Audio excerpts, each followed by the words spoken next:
उड़न बाज रजऊ छने छने बदले तोहरो मिजाज चिरई उड़न बाज चिरई ओखे बाज चिरई तहरा आदत से हो जाइब नाराज रजऊ होखे बाज रजऊ उड़न बाज रजऊ तू तो देखा खाली हम है तोहार चिरई धोखेबाज चिरई उड़न बाज चिरई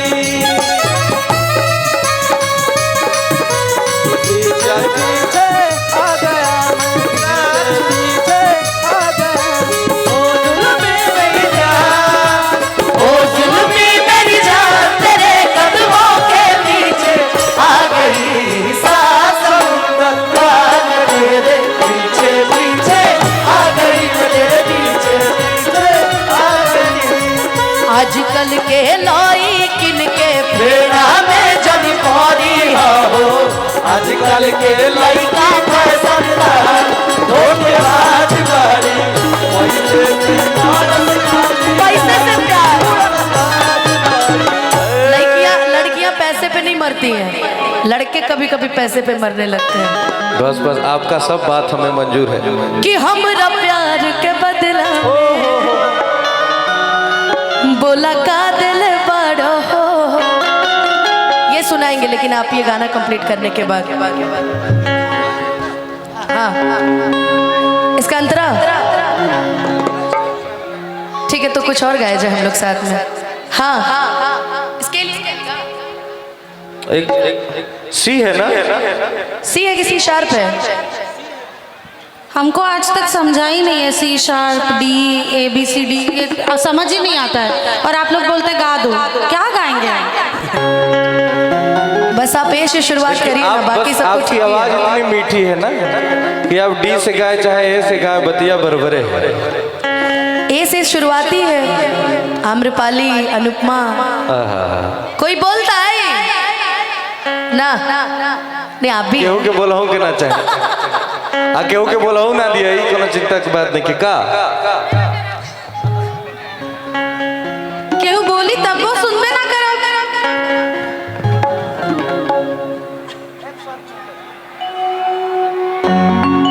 कौन? जाए चंदा ना आ रहा है, जाए चंदा ही आ रहा है, रुकिए जरा।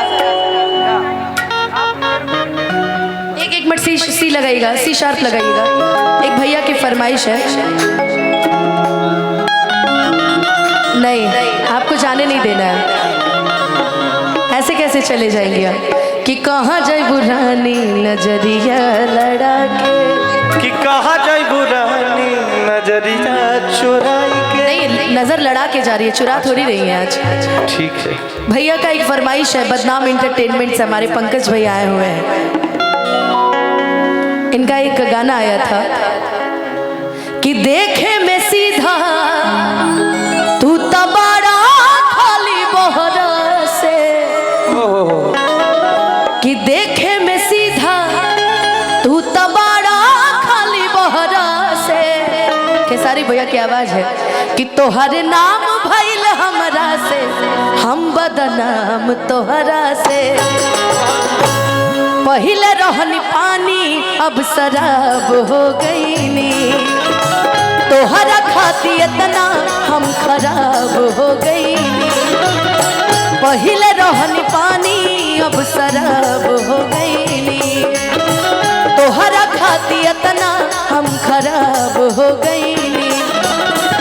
देखे में सीधा तू तबाड़ा खाली बोहरा से, देखे में सीधा तू तबाड़ा खाली बोहरा से। कि तोहर नाम भइल हमरा से, हम बदनाम तोहरा से। तोहर नाम भइल हमरा से, हम बदनाम तोहरा। लेकिन ये गाना के एक लाइन है नहीं आई ना पंकज भैया, रउआ ना तो हम कैसे चलत रहे। तू ता अनुपमा के दिल में मतभेद कर देला,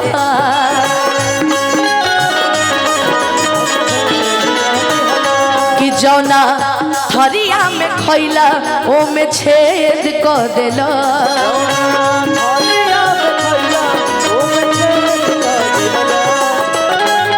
पंकज परेशान। देखिए रोहित लिखा है, रोहित मेरा भाई, रोहित मेरा भाई लिखा है, लेकिन पंकज भी तो परेशान हो सकते हैं ना। लेकिन हम कहेंगे केहू ना जान पाई। देखिए बात क्या लिखा है मेरे भाई ने यार, सटीक लाइन लिखी है। केहू ना जान पाई अरे तोहारा के गहरा से, केहू ना जान पाई अब तोहारा के गहरा से। तोहर नाम भइल हमरा से, हम बदनाम तोहरा से। तोहर नाम भइल हमरा से, हम बदनाम तोहरा से।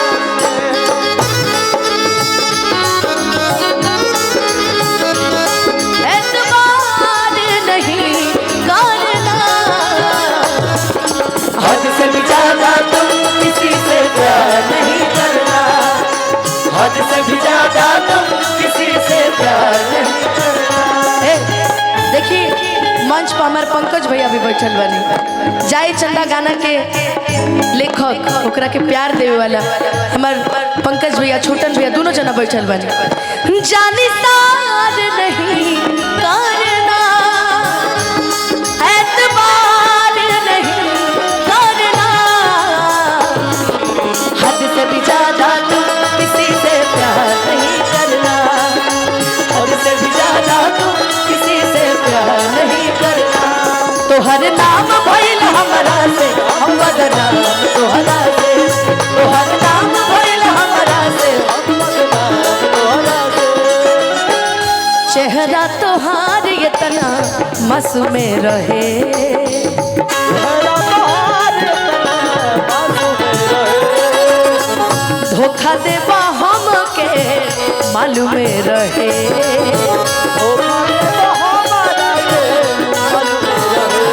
अब तो दोसरा साथ सुता हमके जागल रहेदा, अब तो दोसरा साथ सुता हमके जागल रहेदा। वो आए थे मेरी कब्र पर आंसू बहा कर चले गए, दिए में थोड़ा तेल बचा था टकले पर लगा कर चले गए। प्यार का दिखावा बहुत लोग करते हैं कि तू दोसरा साथ सुता अरे हमके जागल रहेदा,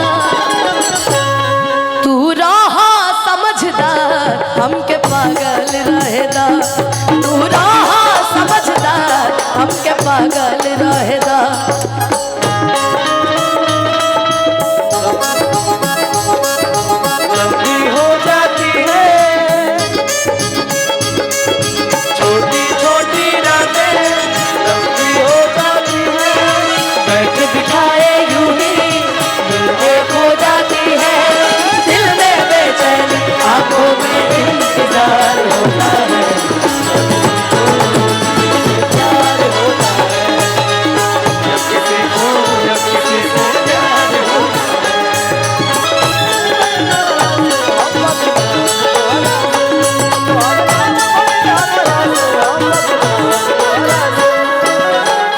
अब इनको सुनने के लिए हम खड़े थे और ये बैठ आई।